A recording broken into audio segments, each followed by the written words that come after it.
के सबसे बड़े hot seat पर वर्ली में सबसे बड़ा महासंग्राम शुरू है। शिवसेना उद्धव बालासाहब ठाकरे के उम्मीदवार पूर्व मंत्री आदित्य ठाकरे के खिलाफ महायुति के उम्मीदवार शिवसेना सांसद मिलिंद देवरा का कड़ा मुकाबला चल रहा है।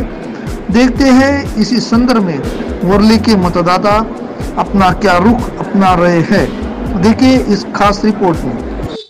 लोकशाहीच्या हिताने आणि राष्ट्रहिताच्या दृष्टिकोनाने बऱ्यापैकी मतदार या विभागातून बाहेर पडलेले आहेत।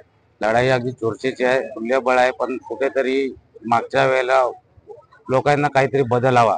निसर्गात पण नियम आहे की प्रत्येक वेळी बदल हवाच असतो, त्यानुसार बदल हवा आहे। यावेळी मला तरी वाटतंय की लोकांना बदल निश्चित आहे, बाकी लोक शून्य आहेत। मी जाहीररित्या सर्व काही गोष्टी सांगू शकत नाही। मी सर्व लोकांना आणि नागरिकांना सांगेन की मतदाराचा हक्क आपला हा तो बजावा आणि तो सगळ्यात महत्त्वाचा आहे। लोकशाही आपल्या मतावर निवडून येते।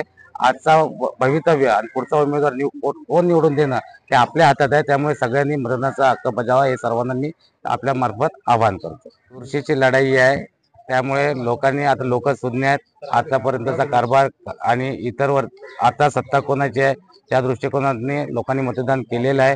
जाहीररित्या शिंदे गटाकडे कल वाढतोय। या प्रकारे लोकांच्या प्रतिक्रिया आमच्याकडे पोहोचल्या आहेत। आता बाकी रिझल्ट लागल्यानंतर आपल्याला निकाल जाहीर होईल।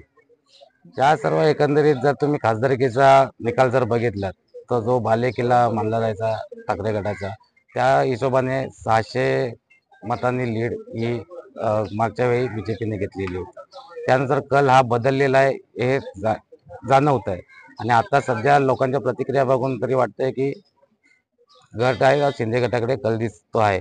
तरी आम्हाला वाटतं की तरी पण लोकांच्या निर्णयाचा आम्ही स्वागतच करेन। जो असेल तो कार्य हे सुरूच राहील, कोणाकडेही कल जाऊ दे, पण समाजसेवा ही आपल्याला करायची आहे। त्या दृष्टिकोनातून आपण कंटिन्यू लोकांच्या हितासाठी जगत राहू। आपल्या मार्फत आवाहन करतो की मतदान हा हक्क आपला भरपूर मूल्यवान आहे आणि तो हक्क सर्वांनी बजावावा।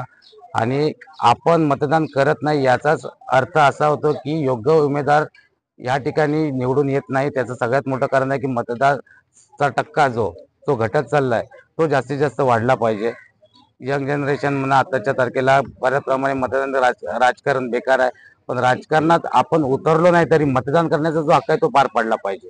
तुमच्या बघत असाल या ठिकाणी प्रत्येक पक्षाने आपापल्या परीने जे चालता येत नाही त्यांना काही वाहनाद्वारे तिथपर्यंत मतदारसंघापर्यंत पोहोचवण्याची व्यवस्था केलेली आहे। काही स्वतः जे आमचे सर्व कार्यकर्ते ते बाईकवरती राहून त्यांना तिथपर्यंत पोहोचवत आहेत की ज्यांना तिथपर्यंत पोहोचणं काही आणि अधिकारानुसार ज्यांना बेड रेस्ट आहे म्हणजे उठूच शकत नाही त्यांच्यापर्यंत अधिकारी येऊन वोटिंग करून गेलेले आहेत।